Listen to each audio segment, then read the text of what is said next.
स्वागत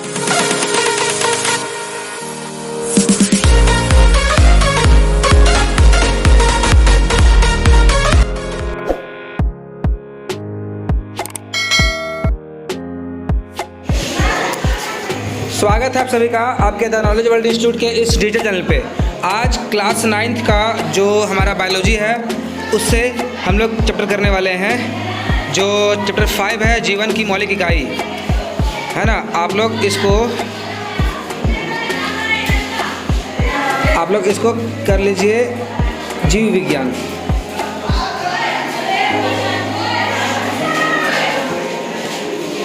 चलिए सबसे देखते हैं पहला क्वेश्चन। सबसे पहला क्वेश्चन हमारा है, कोशिकाओं के आधार पर जीव कौन कौन से प्रकार के होते हैं। आपके पास ऑप्शन है, पहला यानी कि ए एक कोशिकीय जीव, बी बहुकोशिकीय जीव, और सी दोनों, और डी इनमें से कोई नहीं। तो क्या होगा? तो कोशिकाओं के आधार पर जीव जो है दो प्रकार होते हैं ना, तो इसका क्या हो जाएगा? दोनों हो जाएगा, है ना, एक कोशिकीय और बहुकोशिकीय दोनों, इसलिए सी ऑप्शन। आगे देखिए क्वेश्चन हमारा नेक्स्ट क्या है कि किस वैज्ञानिक ने कोशिका में केंद्र का पता लगाया था। ये आपके लिए नया क्वेश्चन है। सुनिए, आपके पास ऑप्शन है, ए और रॉबर्ट हुक है, और बी रॉबर्ट क्लाइव है, और सी रॉबर्ट ब्राउन है, और डी रॉबर्ट वार्डा है। ठीक है, तो याद रखिएगा इसमें जो है ना रॉबर्ट ब्राउन किसके संबंध में है? कोशिका के केंद्र के संबंध में। कोशिका का केंद्र का पता लगाया था कौन, पता है? Robert brown. ठीक है, याद रखिएगा। हाँ, रॉबर्ट हुक से कंफ्यूज नहीं करना है, क्योंकि वो खाली कोशिका का मतलब खोज करके बता दिया था आपको। उसके अंदर रिसर्च करने वाले बहुत सारे मतलब वैज्ञानिक आए। ठीक है, कोशिका का खोज किसने किया था? Robert Hooke. और कोशिका का केंद्र का खोज? हाँ, रॉबर्ट ब्राउन। चलिए हम लोग चलते हैं नेक्स्ट क्वेश्चन की ओर। कोशिका झिल्ली और प्लाज्मा झिल्ली किस प्रकार की झिल्ली है? तो ए है वर्णात्मक परागम्य, बी है परागम्य, सी है भित्ति, और डी है इनमें से कोई नहीं। तो हाँ, वर्णात्मक परागम्य आपका इसका आंसर हो जाएगा। ठीक है, चलते हैं नेक्स्ट क्वेश्चन में। कार्बन डाइऑक्साइड और ऑक्सीजन झिल्ली के आर पार जाने की प्रक्रिया को क्या कहते हैं? है ना, देख लीजिएगा, ये गैस है, पढ़ाया गया था। कार्बन डाइऑक्साइड रहेगा चाहे ऑक्सीजन रहेगा, क्या है ये? गैस है, और ये गैस का झिल्ली के आर पार आने की प्रक्रिया क्या है? हाँ, तो बिना ऑप्शन का हो जाएगा ऑप्शन ए विसरण, है ना। हम समझ में आ गया आपको। हम बताते हैं आगे के क्वेश्चन। पादप कोशिका भित्ति किन अणुओं से बनी होती है? ध्यान दीजिएगा, पादप कोशिका का भित्ति जो है ना किससे बना होता है? और ए है प्रोटीन से, बी है वसा से, और सी है सेल्यूलोज से, और डी है लिपिड से। तो याद रखना है इसमें सेल्यूलोज। पादप कोशिका का जो भित्ति होता है ना वो सेल्यूलोज से बना होता है। किससे होता है? सेल्यूलोज से। सेल्यूलोज से वो बनते हैं ना वो हार्ड रहता है। हार्ड होने के बाद फिर वो क्या कहलाता है? स्क्लेरेन्काइमा। ठीक है, याद रखिएगा। पौधा का जो बाहर का आवरण होता है वो क्या होता है? सेल्यूलोज का बना होता है। सेल्यूलोज उसमें का अणु पाया जाता है, और वो बनते वो एक मोटा चमड़ी होता है, मोटा भित्ति रहता है, तो कहलाता है क्या? हाँ, जो कि कठोर होता है। ठीक है, चलते हैं नेक्स्ट क्वेश्चन में। लंबी कोशिका है ना का नाम क्या है? तंत्रिका कोशिका, यही हो जाएगा, है ना जी। बोलिए, लंबी कोशिका का नाम क्या हो जाएगा?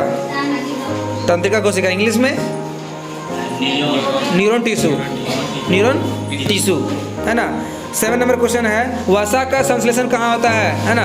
पूछ रहे हैं मोनिका से, कोई नहीं बोलेगा लड़का। ठीक है, ER में, SER में, RER में, और इसमें से कोई नहीं। वसा का है ना संश्लेषण कहाँ होता है? ER में, SER में। ठीक है, बी नंबर ऑप्शन है SER में, सी में है RER में, और है ना सही है SER और RER, इसमें से कौन होगा बताइए? और प्रोटीन का संश्लेषण तुम लोग थोड़ा सा याद करो। तो याद आ गया क्या था ये?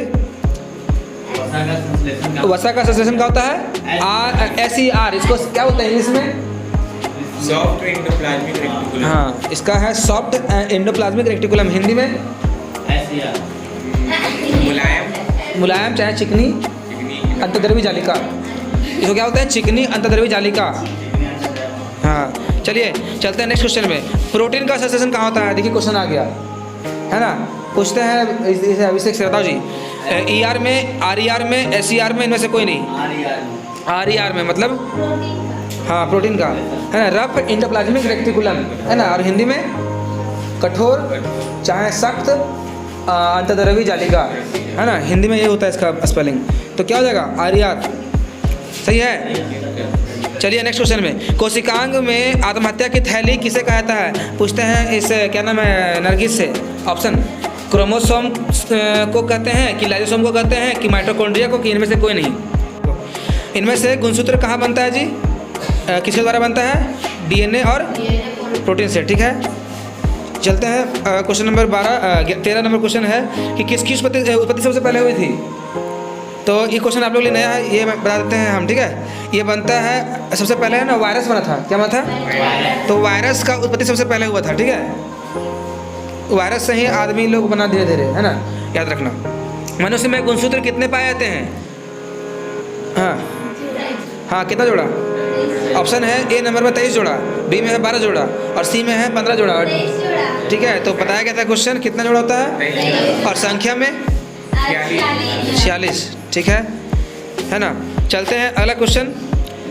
इनमें से किसे ऊर्जा का केंद्र कहा जाता है? ऑप्शन है ना, ऑप्शन दिया रहा है, बताओ पिंटू। माइटोकॉन्ड्रिया को, केंद्रक को, दोनों को, और इनमें से कोई नहीं। माइटोकॉन्ड्रिया क्या बोलते हैं? ऊर्जा घर, है ना, चाहे बिजली घर, है ना। चलो चलते हैं जल्दी जल्दी, है ना, वीडियो लंबा हो रहा है। इनमें से कौन प्रोटीन का निर्माण करता है? राइबोसोम, लाइसोसोम, माइटोकॉन्ड्रिया और क्लोरोप्लास्ट? हाँ, राइबोसोम है इसमें, है ना।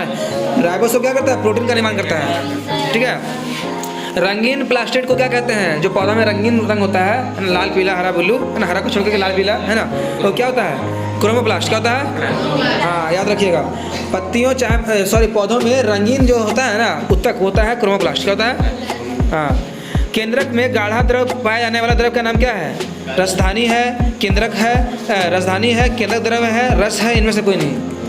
तो याद रखना, केंद्रक में जो होता है ना, वो द्रव वो गाढ़ा होता है, उसको बोलते हैं केंद्रक द्रव। क्या बोलते हैं? केंद्रक द्रव होता है। ठीक है, अब जीन क्या है? याद रखना, जीन देखो, जीन का मतलब होता है क्या? माँ बाप का लक्षण अपने आगे आने वाला पीढ़ी को, मतलब है ना, देखने को मिलता है। ठीक है, उसी को जीन बोलते हैं। और जीन का कनेक्शन किससे होता है? तो होता है डीएनए से। किससे? है ना, माँ का, पिता का डीएनए जो होता है ना, हाँ, डीएनए मतलब जो है सो इसको जीन भी बोलते हैं। क्या बोलते हैं? जीन, है ना। हाँ, ठीक है। और एक कोशिकीय जीव किस प्रकार का भोजन ग्रहण करता है? एंडोसाइटोसिस, एक्सोसाइटोसिस, दोनों, इनमें से कोई नहीं। एक कोशिकीय जीव है ना, वो होता है एंडोसाइटोसिस द्वारा भोजन ग्रहण करता है। कहने का मतलब फुटपाथ से खाना खा रहा है ना, तो उस प्रोसेस का नाम क्या है? एंडोसाइटोसिस इंग्लिश में। किसको क्या बोलते हैं जी? एक कोशिकीय जीव खाना खाता है ना, उसको क्या बोलते हैं? एंडोसाइटोसिस। याद रखना। कोशिकीय झिल्ली और प्लाज्मा झिल्ली किस प्रकार झिल्ली है? मतलब किस प्रकार की झिल्ली है?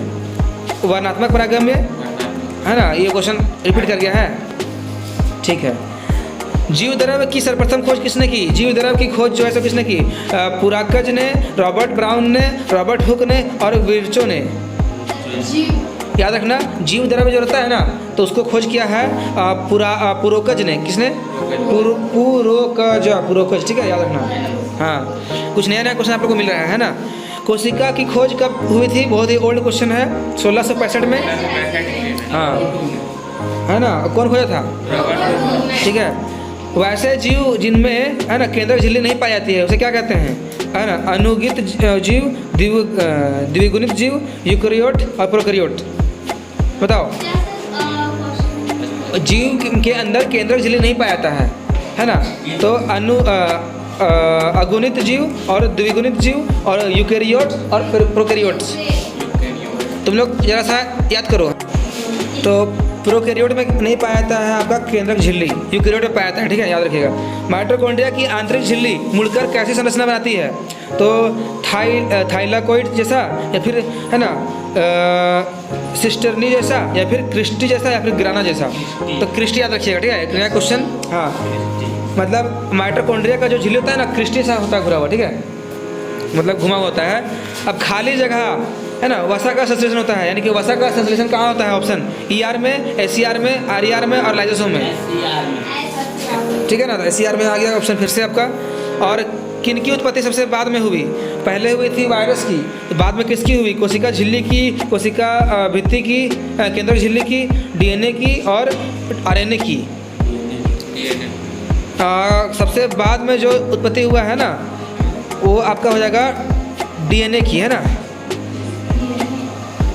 DNA हम लोग सस्पेंस लग रहा है इसमें, आपका आ जाएगा कोशिका झिल्ली हो जाएगा। ठीक है, क्या हो जाएगा?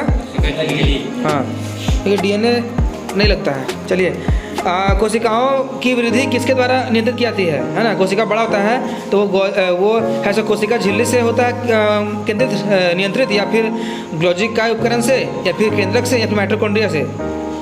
तो माइटोकॉन्ड्रिया सिर्फ देता है ऊर्जा, लेकिन केंद्रक जो होता है ना, कोशिका केंद्रक, वही कोशिका को बड़ा करता है ना? हम लोग छोटा से बड़ा हो रहे हैं, हमारा कोशिका बड़ा हो रहा है, तो कौन कर रहा है? केंद्रक कर रहा है ना? कोशिका केंद्र जो होता है बड़ा करता है कोशिका को। क्वेश्चन नंबर है 29 नंबर है, जंतु कोशिका में सबसे बड़ा है ना और सबसे ऊपरी जंतु कोशिका की सबसे ऊपरी घेरे को क्या कहते हैं? कोशिका भित्ति, कोशिका झिल्ली और टोनोप्लास्ट और केंद्रक झिल्ली। कोशिका झिल्ली है ना, कोशिका झिल्ली, कोशिका भित्ति होता है पादप कोशिका, है ना, याद रखना। अगर बोलेगा पौधा कोशिका का बाहरी परत क्या होता है तो भित्ति होता है, लेकिन बोलेगा जंतु तो झिल्ली होता है। हम लोग में झिल्ली पाया जाता है, ठीक है। लास्ट क्वेश्चन है, कोशिका द्रव में पाए जाने वाले है ना अनियमित नालिकाओं के जाल को क्या कहते हैं? तो अंतर्द्रवीय जालिका, याद रखना। मतलब हमारे अंदर कोशिका द्रव का एक जाल बना हुआ है, ठीक है, तो वो जाल बोलते हैं अंतर्द्रव्य जालिका। वो क्या होता है? SCR और RER, ठीक है। हमारा हाँ दोनों जालिका है, उसके बीच हम अंतर्द्रव्य जालिका के अंदर पढ़ाए थे ना, ICR और RER, है ना। तो हमारा ये MCQ सीरीज खत्म होता है ना। Thank you.